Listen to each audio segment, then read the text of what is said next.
Rekan-rekan semua, kami melakukan konferensi pers ini karena setelah mengamati perkembangan penyidikan, kalaupun nanti perkara ini dibawa ke pengadilan, di mana Peggy sebagai tersangka, maka motivasi dan fakta sebenarnya secara keseluruhan dari kasus ini tidak akan terbongkar.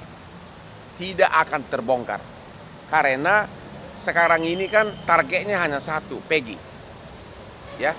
Sementara misteri kenapa kejadian ini dan kenapa berita acara semua saling bertentangan tidak terbongkar. Apa yang terjadi tidak terbongkar. Ya.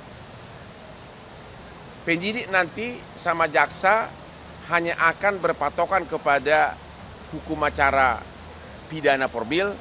Dia akan mengatakan 2 alat bukti cukup.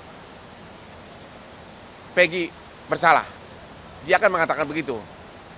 Akhirnya kasus ini akan menguap dengan sendirinya. Akan berakhir di situ. Sementara yang apakah benar fiktif atau tidak akan lagi ditindaklanjuti. Maka kami dari tim Hotman 911 yang sebagai kuasa hukum dari keluarga Vina berpendapat kasus ini sebaiknya penyidikannya sementara ditunda dulu agar Pak Jokowi membentuk tim pencari fakta yang netral, terutama dari para ahli hukum pidana dari universitas untuk menyelidiki fakta sebenarnya, dan setelah terkumpul nanti baru diserahkan kepada penyidik untuk dilanjutkan ke kejaksaan dan persidangan. Jadi sekali lagi, kami tidak menyatakan kasus ini dihentikan. Jangan ada yang nanti yang ember lagi. Kami tidak menyatakan kasus ini dihentikan. Justru kami ingin kasus ini terbongkar secara keseluruhan. Ini tidak mungkin lagi terbongkar secara keseluruhan kalau hanya mengandalkan penyidikan yang sekarang yang fokusnya hanya Peggy. Karena proses penyidikan sekarang hanya terhadap Peggy. Ya. Itu tidak mungkin lagi terbongkar apa kejadian tahun 2016. Kenapa BAP-nya begitu lengkap di 2016 dan sekarang tiba-tiba BAP 2016 dirontokkan di penyidikan sekarang. Ya. Jadi sekali lagi, ini tidak mungkin lagi kasusnya terbongkar, tidak mungkin lagi rasa keadilan masyarakat dipenuhi hanya dengan penyidikan terhadap Peggy. Ya. Keputusan terhadap Peggy ada kemungkinan 2 nanti oleh pengadilan. Ada kemungkinan pengadilan menyatakan Peggy tidak bersalah. Karena apa? 5 terpidana dalam BAP menyatakan Peggy tidak bersalah di BAP tahun 2024. 1 terpidana menyatakan Peggy pelaku. 5 lawan 1 mana yang berlaku? Ya, secara logika hukum ya harusnya 5 terpidana yang menyatakan Peggy tidak bersalah itu yang berlaku. Ya, jadi ada kemungkinan Peggy itu bebas. Yang kedua, ada kemungkinan juga hakim berpendapat yang penting 2 alat bukti lain, ya, yaitu kesaksian dari siapa? Sudirman dan Ayat. Ya, ada 2 orang saksi. Jadi kemungkinan Peggy itu ada bebas atau mungkin juga tidak bebas. Kalau itu memang hanya target utama, berarti kasus ini akan menguap. 2 DPO sudah tidak diperiksa lagi, sudah tidak ditindaklanjuti lagi, dan kasusnya berakhir begitu saja, dan akan menimbulkan kekecewaan bagi masyarakat dan juga bagi keluarga Vina. Sehingga sekali lagi kami tim Hotman 911 berpendapat keadilan dan kepastian hukum tidak bisa lagi didapat walaupun Peggy divonis bersalah atau tidak bersalah. Ya, satu hal yang kami sangat prihatin adalah di dalam putusan pengadilan yang pertama yang 2017 ya, di sana diuraikan peranan dari 2 DPO, diuraikan secara jelas peranan dari 2 DPO. Apakah mungkin itu ngarang? Siapa yang ngarang? Iya kan?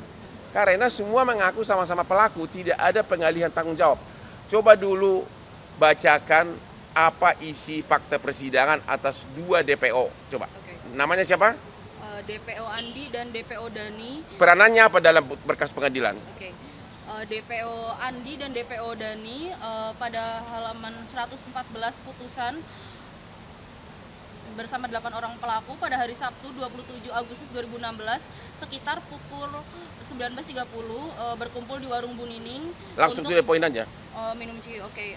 Halaman 115. Apa yang dilakukan? DPO Andi memukul, melempari korban Muhammad Rizky Rudiana dan korban Vina. Itu DPO Andi dan Dani.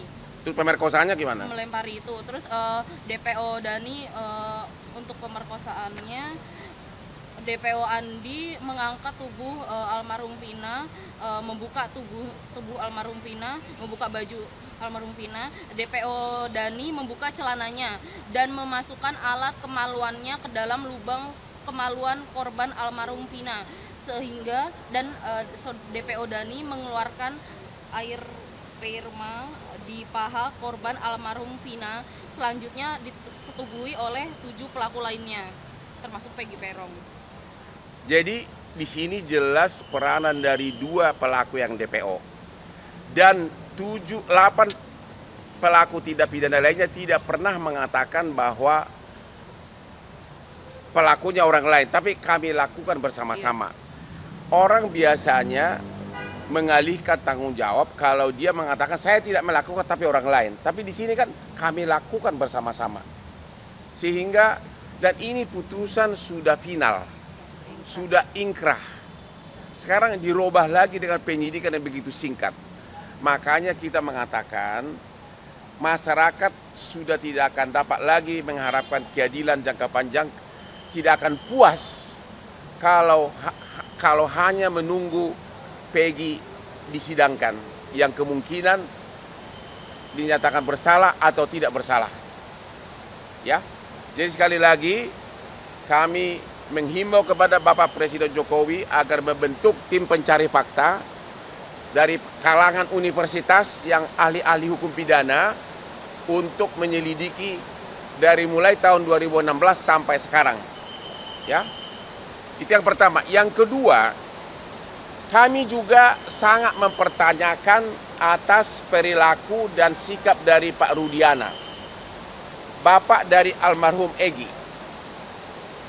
Begitu kami ditunjuk sebagai kuasa hukum dari keluarga Vina, kami langsung mencoba berkomunikasi dengan Bapak Rudiana untuk saling tukar pikiran karena anaknya kan yang korban si Eki, tapi kami tidak ditanggapi apapun. Tidak ditanggapi apapun. Namun tiba-tiba sekitar 4 hari lalu ada seorang oknum polisi mengaku utusan dari Pak Rudiana ini mau menunjuk kami sebagai kuasa hukumnya. Tapi ada pesan terselubung di mana bahwa Pak Rudiana itu yakin pelakunya adalah Peggy.